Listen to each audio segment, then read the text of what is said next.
Assalamualaikum warahmatullahi wabarakatuh. Nama saya Fikri Syaputra Muhtar dari jurusan Sistem Informasi dengan NPM 183112700650089. Jadi di video kali ini saya ingin menjawab atau mengerjakan tugas 2 mata kuliah pengembangan sistem informasi dengan dosen Bapak Agung Triyayudi. Sebelumnya apa kabar Pak? Semoga baik-baik aja. Bapak dan sekeluarga semoga selalu dalam lindungan Allah Subhanahu wa taala. Selalu diberikan kesehatan dan terlindung dari penyakit apapun atau apapun itu. Jadi di sini soalnya itu untuk merangkum materi 9 sampai dengan 15 dan saya di sini sudah merangkumnya dan saya berusaha untuk menjelaskannya secara sebaik-baiknya. Oke, langsung ke bab 9. Bab 9 yaitu pengembangan perangkat lunak. Perangkat lunak itu bersumber dari dua sumber. Dia mempunyai dua sumber. Yang pertama itu adalah perangkat lunak in-house dan yang kedua itu perangkat lunak komersial. Kalau perangkat lunak in-house ini mengikuti software development life cycle dengan rancangan terstruktur, terus tabel atau pohon keputusan, kamus data, diagram GSD dan lain-lain. Kodenya yaitu 3GL, 4GL dan pemrograman objek dengan uji tes menggunakan white box atau black box. Tentu dari kedua sumber ini mempunyai kelebihan dan kekurangannya masing-masing. Seperti perangkat lunak vendor itu mempunyai kelebihan yaitu implementasi yang lebih cepat, penghematan biaya, estimasi biaya dan waktu, dan reliabilitas. Jadi perangkat lunak vendor itu bisa menghemat biaya, menghemat waktu juga, estimasi waktu lebih tertolong gitu. Tentu ada kelebihan, ada juga kekurangannya. Jadi kekurangannya itu kesesuaian rencana sistem yang tidak baik, ketergantungan pada vendor, biaya tidak langsung, dan kerusakan pada SDLC. Selanjutnya kita masuk ke perorganisasian proyek pengembangan perangkat lunak. Di perorganisasian proyek pengembangan perangkat lunak ini mempunyai beberapa aspek. Aspek yang pertama adalah pendekatan organisasi. Tim pengembangan program yang terdiri dari manajer tim pengembang, perancang, pengkode, dan juga penguji. Itu adalah anggota dari tim pengembangan ini. Selain itu ada juga tim programmer kepala. Itu terdiri dari kepala pemrogram, asisten utama, administrator, pustakawan, editor, clerk program, dan program pendukung. Selain dua itu ada juga tim pemrograman bahasa. Setelah itu ada produktivitas pengembangan perangkat lunak. Di sini juga ada beberapa, di dalamnya ada beberapa metrik. Yang pertama itu adalah metric line of executable code. Ini mudah ditetapkan dan dibahas secara jelas, diakui secara luas, mudah diukur, mudah digunakan untuk estimasi. Jadi lebih mudah untuk digunakan dan estimasinya juga lebih kelihatan gitu, lebih mudah deh pokoknya semuanya. Yang kedua itu ada metric point function. Di sini itu isinya, speknya itu ada jumlah input, output, query, file logic, dan interface. Nah, balik lagi ke pengorganisasian proyek pengembangan perangkat lunak. Yang pertama tadi sudah ada pendekatan organisasi, dan yang kedua ini adalah kualitas perangkat lunak. Dan di sini juga ada beberapa aspek, yaitu dimensi pemakai, terus dimensi rancangan atau MUR, ada dimensi nilai tambah, ada jaminan kualitas dan pengendalian kualitas. Itu semua masuk ke dalam kualitas perangkat lunak dan itu yang harus diperhatikan. Mengetahui kualitas perangkat lunak itu aspek-aspek tadi adalah aspek-aspek yang harus diperhatikan. Yang ketiga itu ada perancangan perangkat lunak.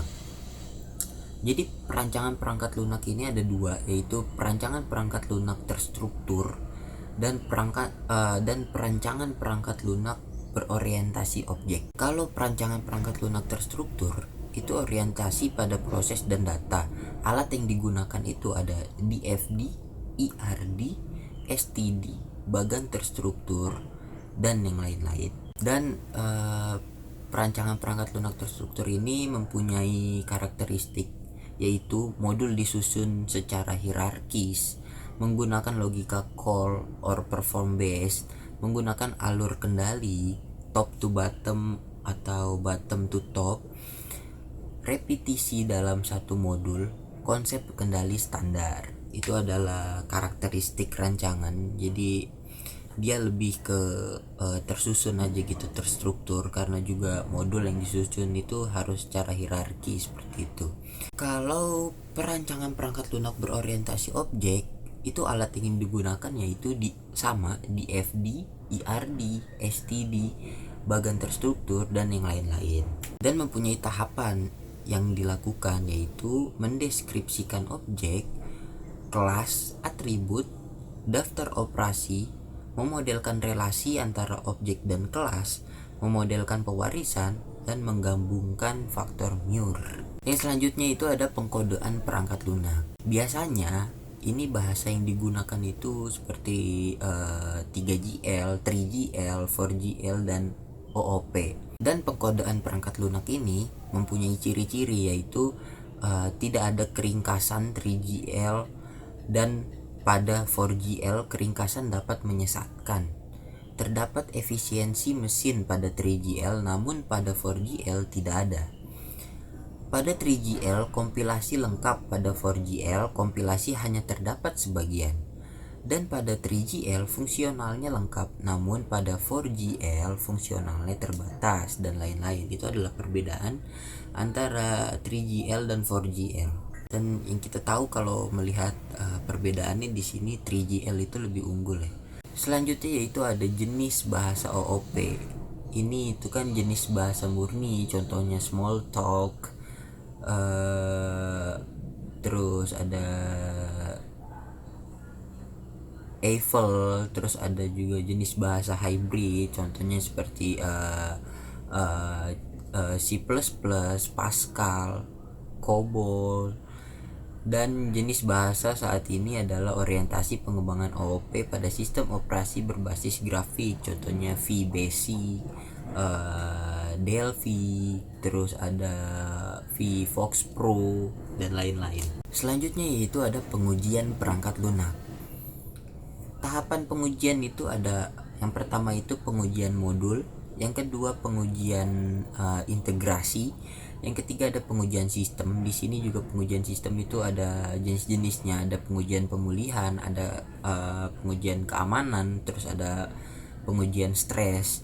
Yang keempat itu ada pengujian penerimaan. Di sini juga ada beberapa jenisnya, yaitu pengujian alfa dan pengujian beta. Yang kelima ada skenario pengujian. Ini juga banyak jenis-jenisnya atau aspek-aspeknya.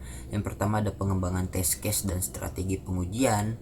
Yang kedua ada pelaksanaan tes. Yang ketiga ada pelaporan kesalahan yang terdeteksi. Yang keempat ada pengoreksian kesalahan. Dan yang kelima ada peramalan tingkat reliabilitas. Seperti itu. Jadi ini skenarionya dari atas sampai bawah. Yang keenam ada jenis laporan kesalahan. Di situ terdapat saran, kesalahan rancangan, terus kesalahan pengkodean, kesalahan dokumentasi, dan query. Itu adalah rangkuman saya mengenai bab 9. Sekarang kita masuk ke rangkuman bab 10. Bab 10 ini menjelaskan tentang SDLC, perencanaan sistem, analisis sistem, rancangan sistem umum, evaluasi dan seleksi sistem, rancangan sistem terinci, pengembangan perangkat lunak dan implementasi sistem, pemeliharaan sistem atau maintenance. Nah, itu adalah pengembangan sistem, alur-alurnya juga seperti itu. Dan tahap akhir dalam siklus pengembangan sistem itu melibatkan pengintegrasian semua komponen rancangan sistem, termasuk perangkat lunak, pengkonversian sistem total ke operasi, seperti itu. Selanjutnya kita masuk ke proses implementasi. Proses implementasi itu ada perencanaan di dalamnya, ada perencanaan, ada pengeksekusian. Nah, kita masuk ke rencana implementasi. Ini adalah formulasi rinci dan representasi grafik mengenai cara pencapaian implementasi sistem yang akan dilaksanakan. Tapi ini tergantung pada kompleksitas proyek ya. Dan dalam implementasi ini juga mempunyai tim. Yang pertama itu ada profesional sistem yang merancang sistem. Yang kedua ada para manajer beserta staff-staffnya. Yang ketiga ada perwakilan vendor. Yang keempat ada pemakai primer. Yang kelima ada pengkode, dan yang terakhir ada teknisi. Kita masuk ke bagian pokok implementasi. Yang diperlukan di sini adalah persiapan tempat, pelatihan personil, persiapan pembuatan dokumentasi, konversi file atau sistem, peninjauan pasca implementasi. Nah, kita masuk ke persiapan tempat. Yang perlu disiapkan itu adalah ruang sesuai dengan platform teknologi tentunya yang akan digunakan, entah itu mikro, mini atau mainframe. Yang kedua itu ada listrik, ada koneksi. Di dalam listrik ini ada telepon, koneksi, lain-lain, AC, keset anti debu mungkin, karpet, rak, penyangga barang, meja mungkin. Dan yang ketiga itu pengujian burn-in. Ini adalah simulasi operasi pada vendor. Selanjutnya ada pelatihan personil. Yang perlu diberi pelatihan di sini itu personil teknis yang akan mengoperasikan dan melihara sistem tersebut, karena emang dia harus dikasih pelatihan dulu, karena bisa dibilang mereka memegang peranan paling penting karena mereka yang mengoperasikan sistem dan memelihara sistem. Yang kedua itu adalah berbagai pekerja dan supervisor yang akan berinteraksi langsung dengan sistem untuk mengerjakan tugas dan membuat keputusan. Yang ketiga ada manajer umum, dan yang keempat ada pihak luar yang berinteraksi dengan sistem. Jadi kalau ada pihak luar yang ingin menggunakan sistem atau berinteraksi dengan sistem, kita harus memberi arahan dulu agar tidak terjadi kesalahan. Selanjutnya ada teknik dan alat bantu pelatihan. Di sini ada teleconferencing, di sini ada teleconferencing, ada perangkat lunak pelatihan interaktif, pelatihan dengan instruktur, pelatihan magang, manual prosedur, dan buku teks. Selanjutnya ada perangkat lunak pelatihan interaktif. Di sini ada CBT, yaitu Computer Based Training, jadi pelatihan dasar komputer.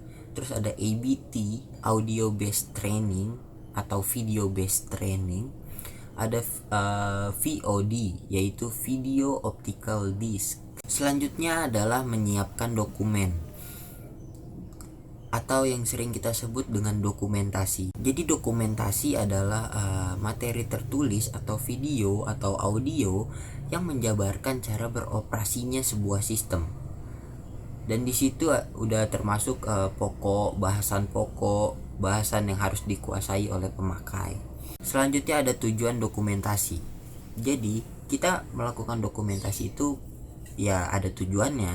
Yang pertama itu untuk pelatihan, yang kedua ada untuk penginstruksian, yang ketiga ada untuk pengkomunikasian, yang keempat ada penetapan standar kinerja, yang kelima ada pemeliharaan sistem atau sistem maintenance, dan yang terakhir ada referensi historis. Jadi historinya ya bisa kita lihat lagi di dalam dokumentasi ini.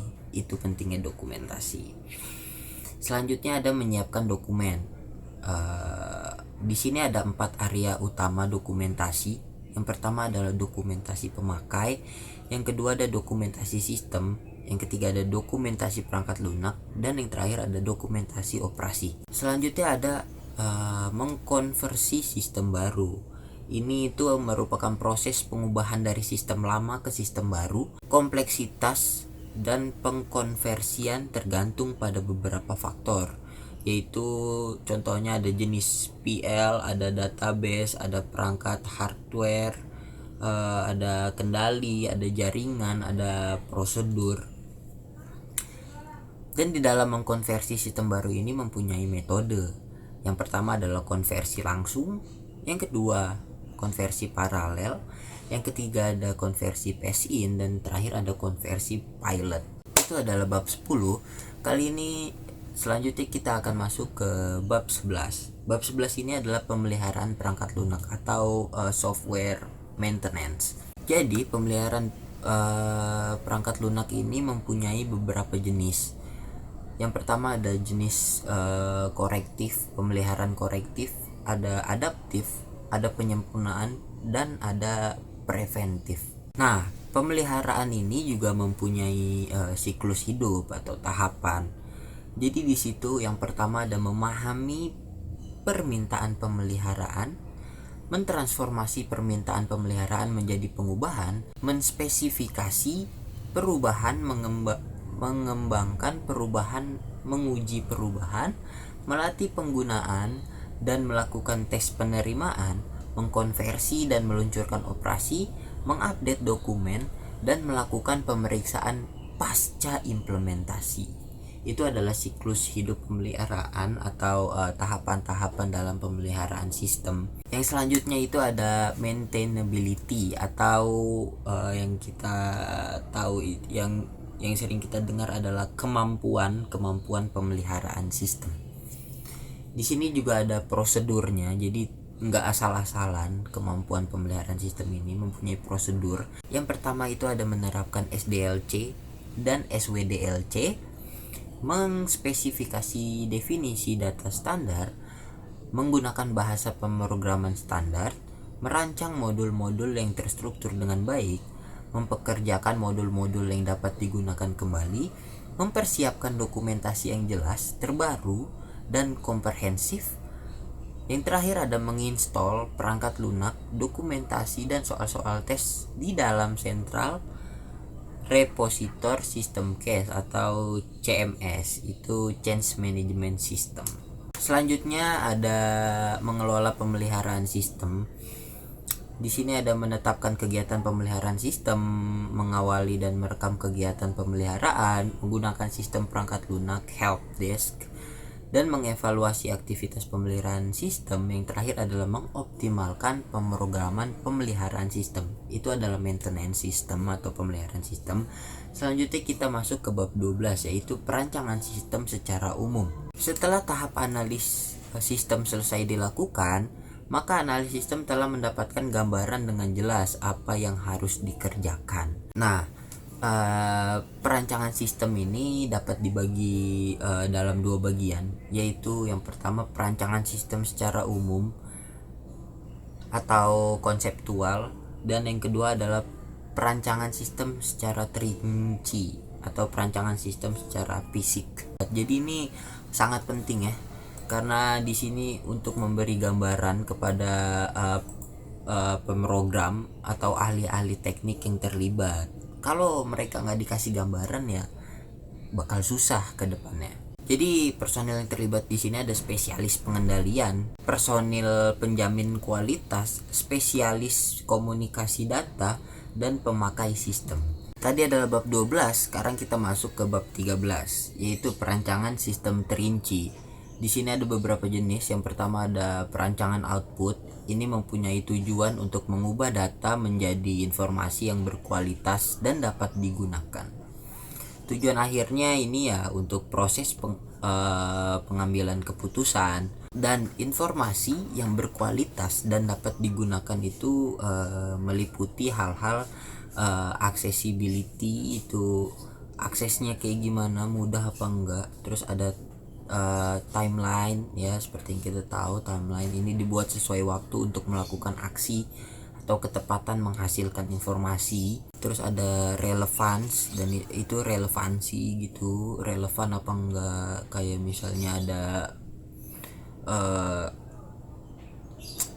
ada informasi gitu, yaitu harus relevan.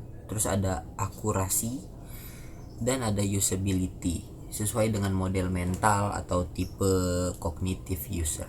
Selanjutnya kita masuk ke macam-macam bentuk laporan yang dihasilkan oleh sistem informasi. Yang paling banyak digunakan adalah dalam bentuk tabel, grafik, atau bagan. Yang pertama itu ada laporan berhierarki. Ini adalah laporan yang dibuat untuk masing-masing level manajemen yang menerima informasi sesuai dengan permintaan khusus tanpa memberikan detail yang tidak relevan. Di sini juga ada dua macam laporan berhierarki, yaitu filter report dan responsibility report. Yang kedua itu ada laporan yang membandingkan data. Di sini ada horizontal report, ada vertical report, ada counterbalance report. Yang ketiga itu ada laporan untuk monitor variansi data. Ini dibagi menjadi dua bagian. Yang pertama itu ada variance report dan yang kedua ada exception report. Hal-hal yang harus diperhatikan dalam dasar-dasar merancang layar yaitu organisasi, justifikasi, judul, spasi, identifikasi judul dan layar. Yang terakhir yaitu warna. Jadi semuanya harus menarik, dari judul, spasi, warna, itu harus menarik. Dan selanjutnya itu ada beberapa media dan metode yang digunakan untuk mendapatkan data dan input data. Itu ada paper form, ada electronic form, ada codes, ada menus, ada natural language. Selanjutnya ada perancangan formulir kertas. Di sini juga ada beberapa aspek yang harus diperhatikan. Yang pertama itu adalah pemilihan kertas, yang kedua ukuran kertas, yang ketiga warna, yang keempat judul formulir, yang kelima nomor formulir, yang keenam nomor urut formulir, yang ketujuh nomor dan jumlah halaman, yang kedelapan spasi, yang kesembilan pembagian area, yang ke-10 caption, yang ke-11 instruksi dalam formulir, 12 jendela di amplop, 13 jumlah tembusan. Kita masuk ke bab 14 yaitu jurnal. Di sini ada resume jurnal yang sudah ada, yaitu dengan judul perbandingan model waterfall dan prototyping untuk pengembangan sistem informasi. Itu adalah judulnya, dari jurnal pengembangan model waterfall dan prototyping untuk pengembangan sistem informasi, dengan volume dan halamannya itu volume 14 nomor 1 halaman 41 sampai 46. Penulis yaitu Rani Susanto dan Anna Dara Andriana, tanggal 8 Juli 2020, dengan tujuan penelitian yaitu perbandingan antara model waterfall dan prototyping berdasarkan karakteristik, pemilihan model sesuai dengan topik tugas akhir atau skripsi yang dipilih. Subjek penelitian yaitu Fakultas Teknik dan Ilmu Komunikasi Universitas Komputer Indonesia. Objek penelitiannya yaitu perbandingan model waterfall dan prototyping untuk pengembangan sistem informasi dengan assessment data yaitu deskriptif, komparatif, dan asosiatif. Dengan metode penelitian yaitu pendekatan yang digunakan pada penelitian ini yaitu kuantitatif dengan menggunakan metode deskriptif, yaitu melakukan studi komparatif untuk membandingkan fenomena-fenomena yang ditemukan dan membuat klasifikasi yang bersumber pada suatu standar. Dengan hasil penelitian yaitu pada analisis sistem di model waterfall, kebutuhan data harus dianalisis di awal secara lengkap dan menyeluruh. Perubahan data ataupun fungsional akan berubah ke seluruh proses pada tahapan berikutnya. Sedangkan pada model prototyping, kebutuhan data dapat ditambah ataupun dikurangi sesuai dengan kebutuhan user ketika dilakukan testing. Perubahan dapat dilakukan selama sistem atau perangkat lunak masih dalam bentuk prototype. Jadi dari dua metode ini, dari dua model ini, waterfall dan prototyping untuk pengembangan sistem informasi ini mempunyai kekurangan dan kelebihannya masing-masing yang dapat disesuaikan dengan kebijakan suatu individu atau suatu perusahaan itu sendiri. Mereka target apa yang sedang mereka cari dan metode atau model apa yang cocok dengan mereka gitu. Dan kelebihan penelitian di sini itu yang pertama, penulisan jurnal ini teratur sesuai dengan kaidah pembuatan penulisan jurnal. Penjelasannya cukup detail dan menggunakan tata bahasa yang sesuai EYD atau ejaan yang disempurnakan dan menyertakan referensi.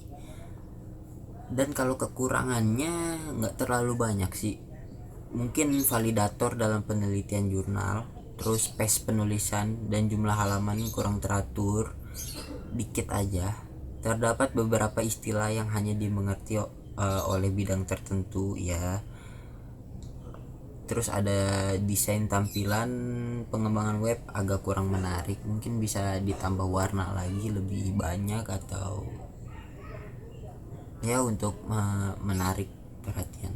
Kita masuk ke bab 15, yaitu resume jurnal, membandingkan model-model pengembangan database. Dengan judul membandingkan model-model pengembangan database dan jurnal SDLC, yaitu membandingkan model-model pengembangan database, volume dan halaman 152 sampai 160,